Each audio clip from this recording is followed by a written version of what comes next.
All right, welcome back to the channel. It's your boy Fanon, and in this video, we're going to talk about Gervonta "Tank" Davis and what Derrick James had to say about what Floyd Mayweather Jr. did for him that separates him from other lightweights, specifically Devin Haney. And we say that in advance of his fight with Hector Garcia, which may very well continue the trend. Let's talk about that in this video.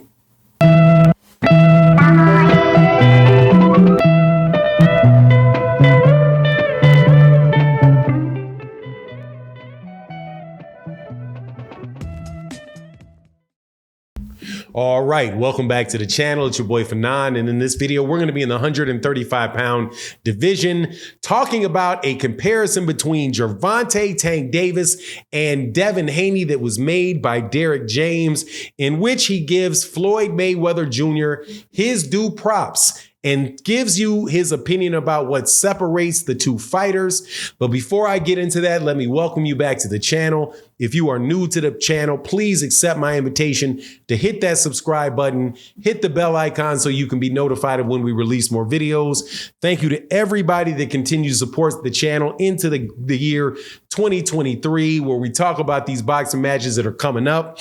Specifically want to thank again and make sure, I hope that you're doing well, Deborah Booker. Thank you, Deborah Booker, Barbara Davis. Thank you all, Aisha, all of the ladies that come by the live stream every day. Thank you guys so much for your support in the super chat and in the Cash App. And also thank you to everybody that supports in the super thanks of videos like this, like my guy, gotta tell it to you every time, man, my man, Mr. Pragmatic. Thank you, brother, for your support.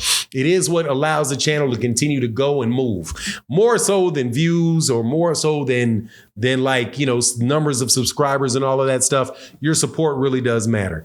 And anybody that hits that like button and shares a video, thank you guys as well. But let's get into this, because I think this is a good conversation, man. And using it as a way to talk, you know, obviously we're going to talk about two of the best fighters in boxing right now. Also the best trainer in boxing, in my opinion, right now.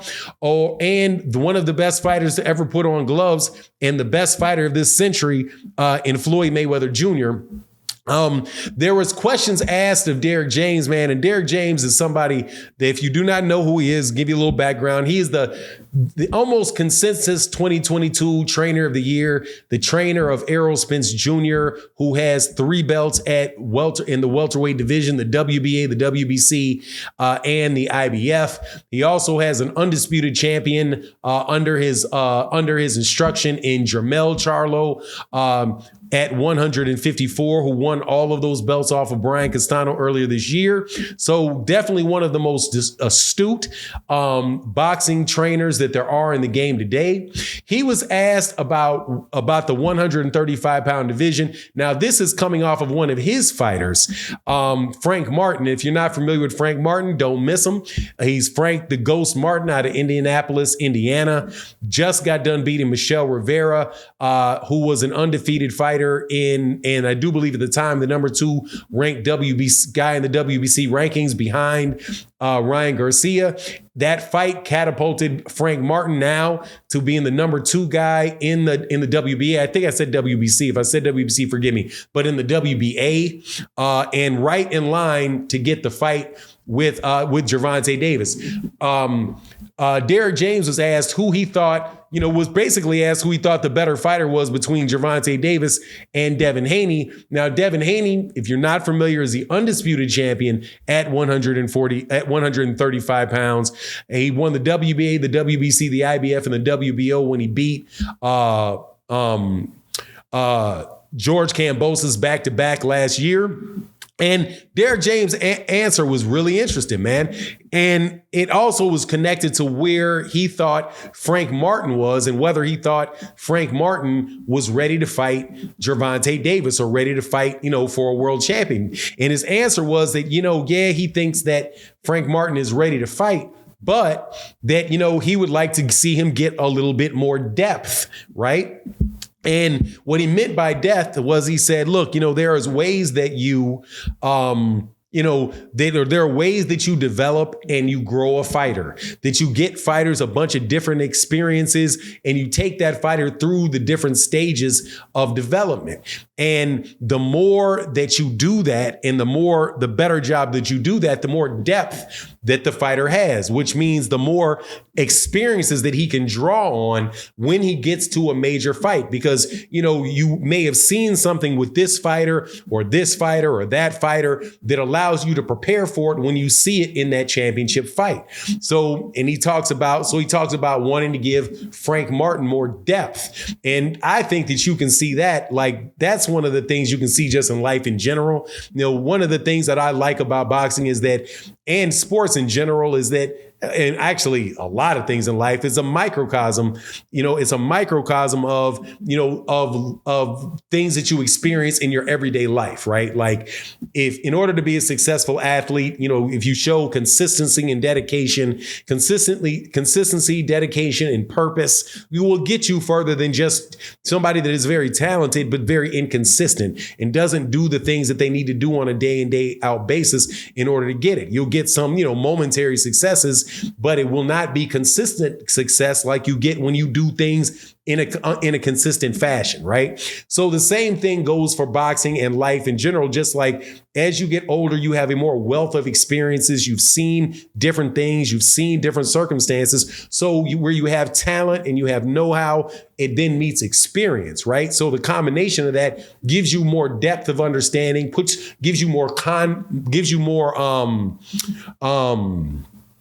allow you to put greater context, put things that happen in life in context, right? And improve your reaction to it. So when he talks about the depth that Gervonta Davis has, that is a big credit to Floyd Mayweather Jr. and Leonard Ellerbe and Mayweather Promotions with how they brought Gervonta Davis along, giving Gervonta Davis a wealth of experiences that will allow him, if he fights somebody like a Devin Haney, to have a lot of stuff to draw on, right? And so what could those experiences be? At 130 pounds, early in his career, he fights Pedraza, gets that belt, but he does not necessarily, go in right into fighting Lomachenko and fighting, all of these other guys that may have been at that weight class, that people would have seen him fight, but they continued to build him and gave him more experiences, put him on a card with Floyd's undercard against Francisco Fonseca, right? Took him over to the UK to have him fight Liam Walsh over, across seas, right? Which gave him time to adjust to his professional career, adjust to the fame. He'd been in situations where, he kind of slacked off, maybe in between fights, and blew up in weight, lost a belt on the scale, had a dangerous encounter the other time, and really allowed him to mature. And even took him up, from 135, got him in there with future Hall of Famers like Leo Santa Cruz, gave him fights against real tall, rangy, contenders at 140, and Mario Barrios. So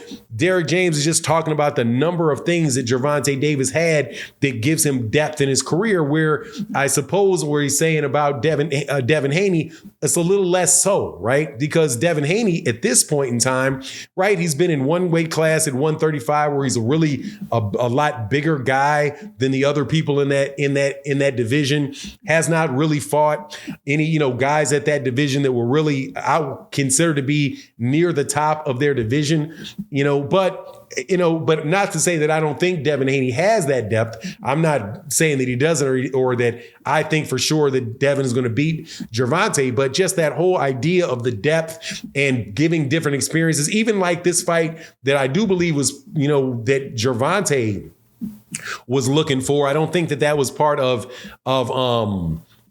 Floyd setting that up, but even the fight with Hector Garcia and fighting another undefeated, confident world champion that's a southpaw, another situation. Well, actually, he would be prepared for that because he had fought another southpaw. Well, I don't know. I'm sorry. I was going to say Yuri Gamboa is a southpaw, but he's not a southpaw. But you did have other scenarios where he fought southpaws. But at the end of the day, man, I just thought that was a really good observation from Derrick James, and that, belts do mean a lot. I'm not going to co-sign what Ryan Garcia is saying about belts don't mean anything because, Devin Haney does now have a great experience of going over there to Australia, getting those belts up, bringing them back to the United States, defending his belts, and that's adding to to the things that he's accomplished. I don't know at the end of the day whether those guys are going to wind up fighting each other, but just really thought that was an interesting observation. You let me know what you think in the comment section, and with that, I'm out. Deuces.